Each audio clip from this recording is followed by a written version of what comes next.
It is still absolutely bonkers to me that I still could not give one iota about Toga.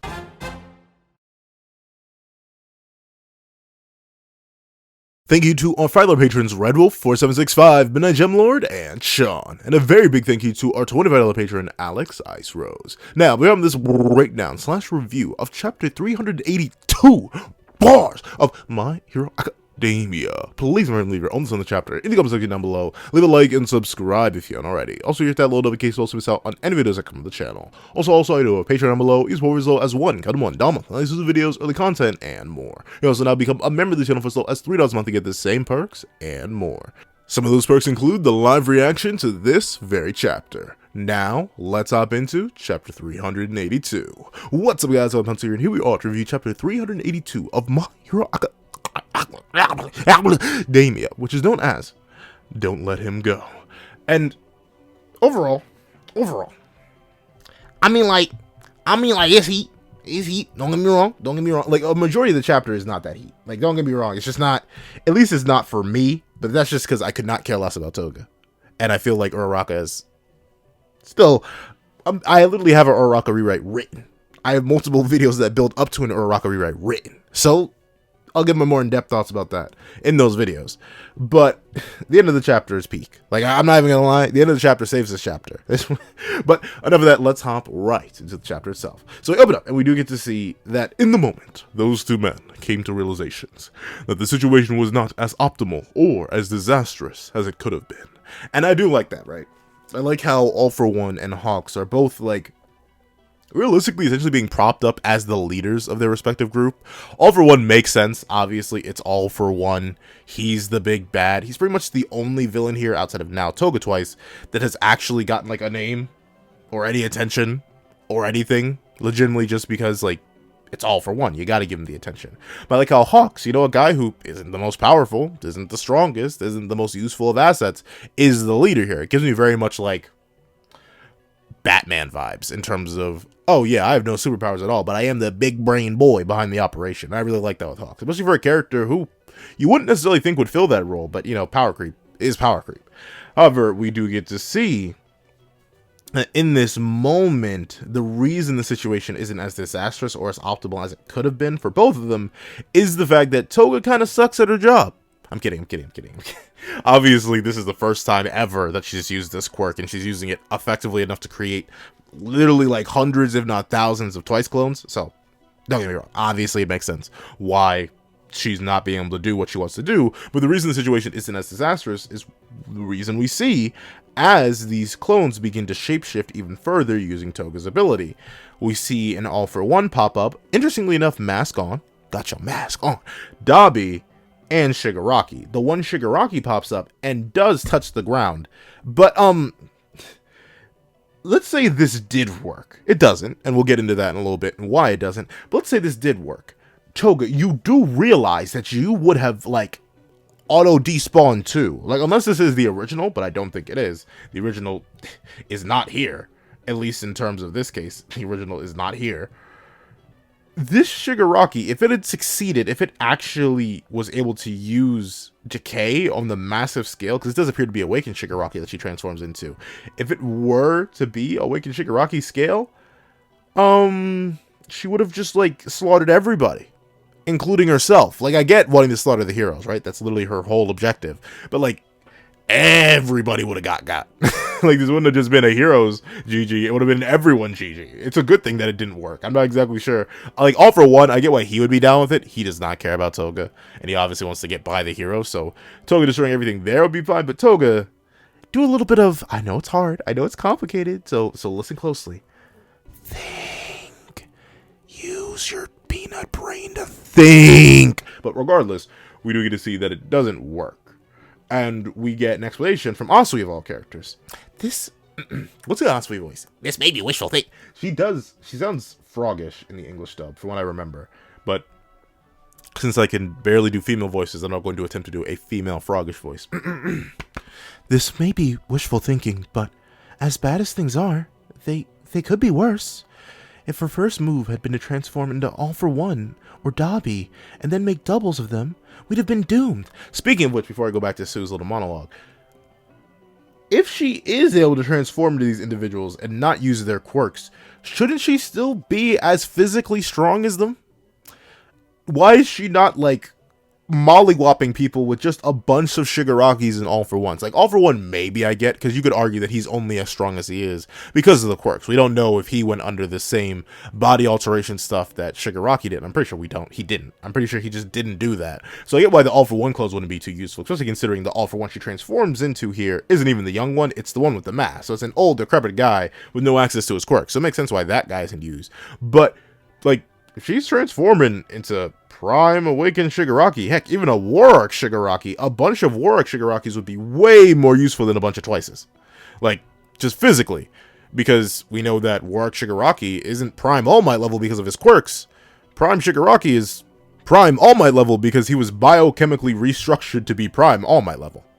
So, interesting. Once again, I understand why Horikoshi wouldn't go that route, because you, once again, need the heroes to win to some certain degree, shape, or form, and thusly keeping that little detail probably wouldn't help the whole winning thing that needs to happen. And also on top of that, you could just rationalize it as Toga's never necessarily seen a full power Shigaraki or a prime Shigaraki or anything like that. Like, with that being the case, then it makes sense why she couldn't do that. Though, interestingly enough, now that I think about it, how is she transforming at all? Or how are the Twice clones transforming at all? Because doesn't she need the blood of them?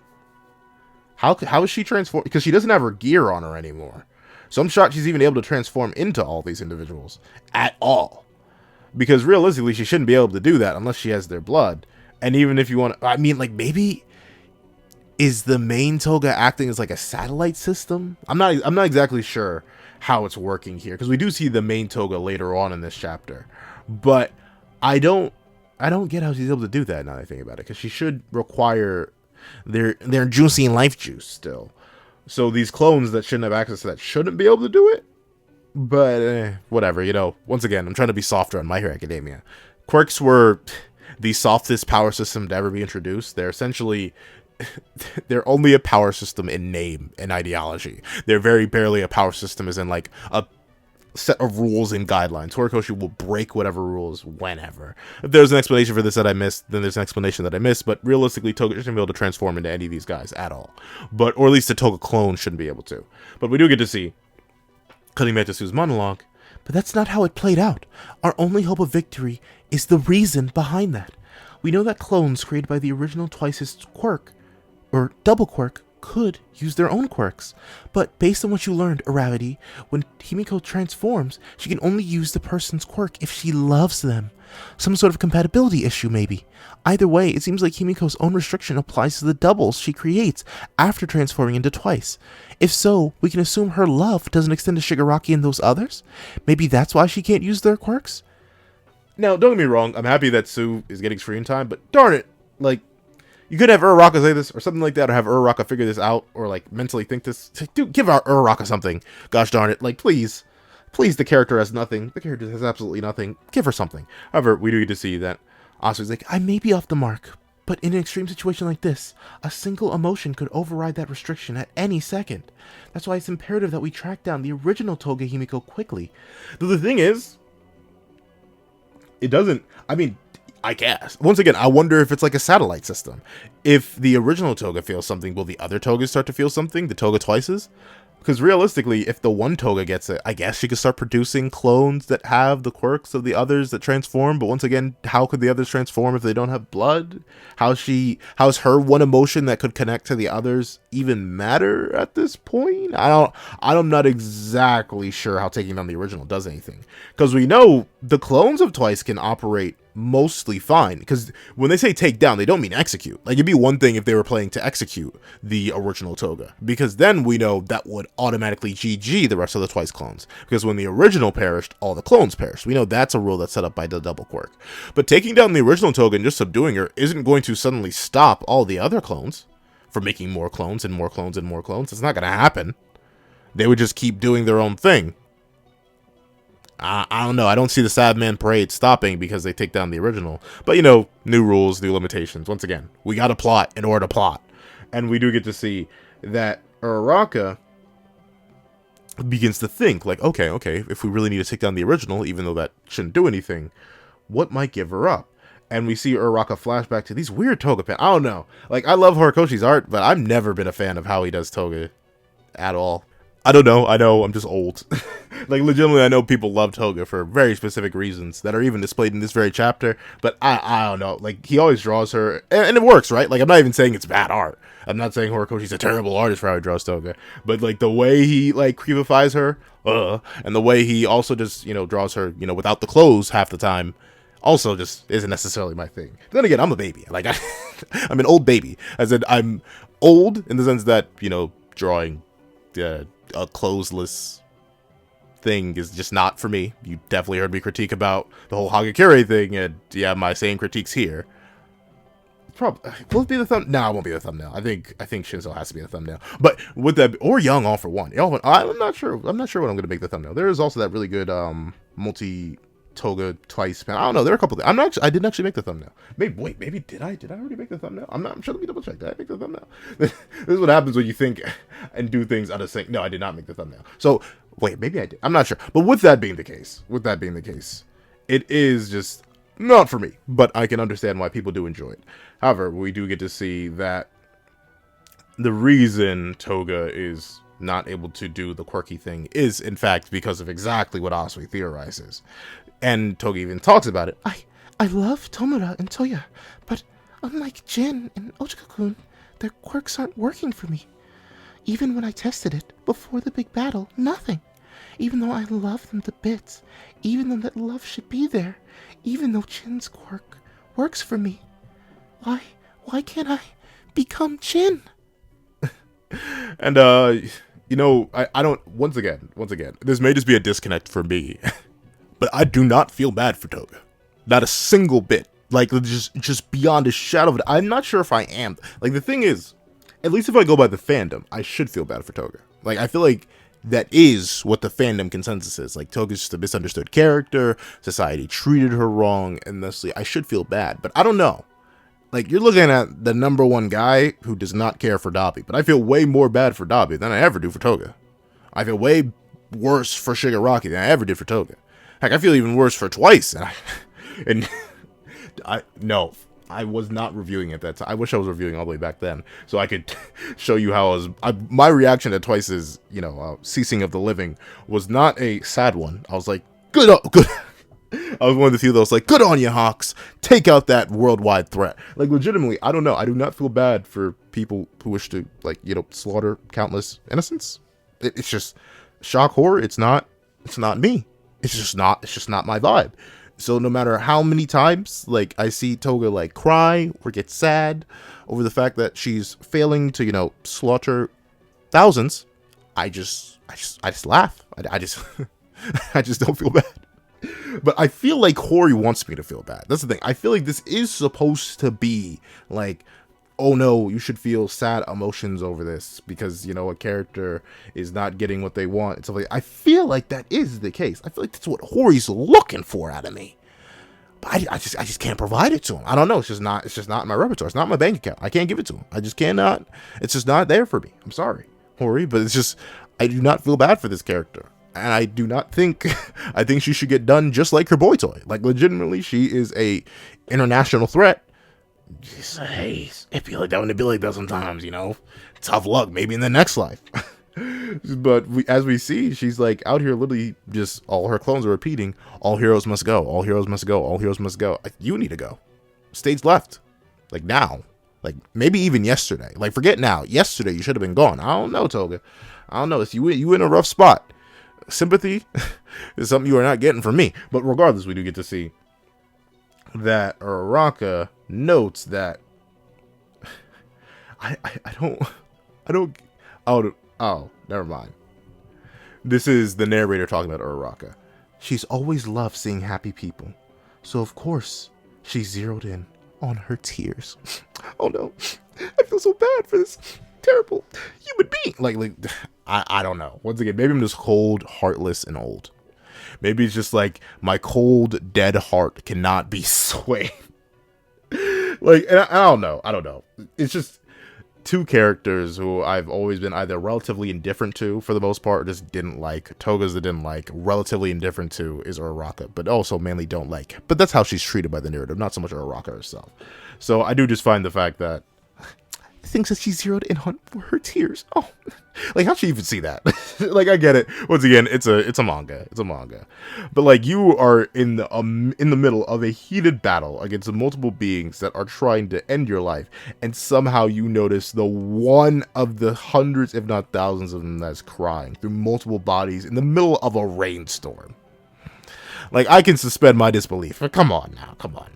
However, of course, we get to see that the major issue here is not Toga twice. It is actually, the walking, living, breathing demigod that's currently being held back by the other walking, breathing, living demigod, Tsukuyomi.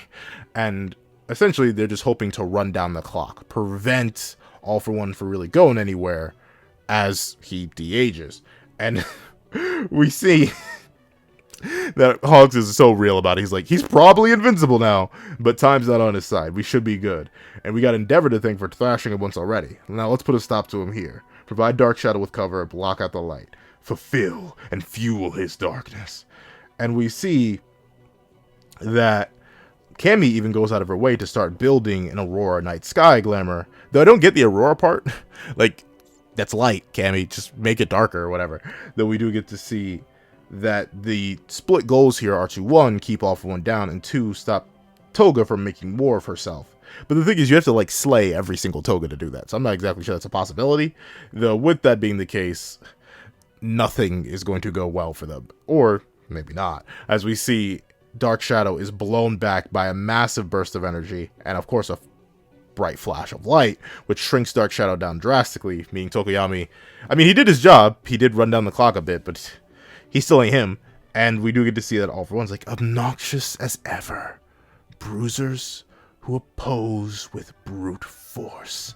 And then you see the reason my voice is so much higher, yet still gravelly, is because I'm not the All For One you once knew. I am Teen For One. Yeah, he's young. He's even younger now, as Tokoyami notices.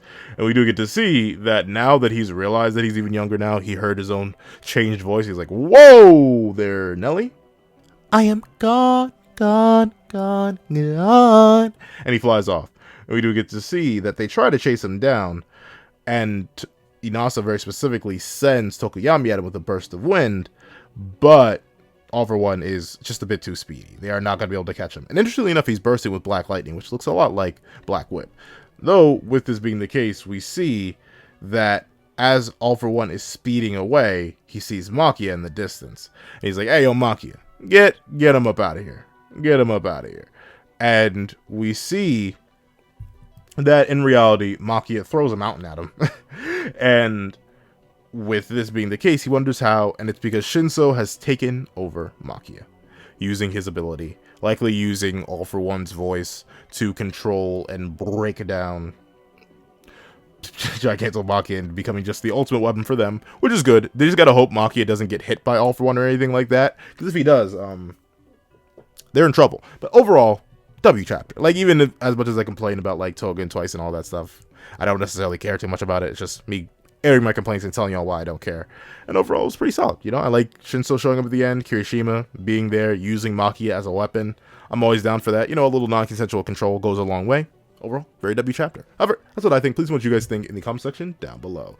Thank you guys so much for watching. Please remember to leave a like, share, comment, and subscribe. Make sure the notifications don't miss out on any videos that come on the channel. Also, I do have a Patreon down below. Use as low as $1 down below. And this is videos, early content, and more. You also now become a member of the channel for as low as $3 a month to get the same perks and more. Now, thank you guys so much for watching once again, and I hope you guys have a wonderful day. This is Dabi the Pencil, writing off.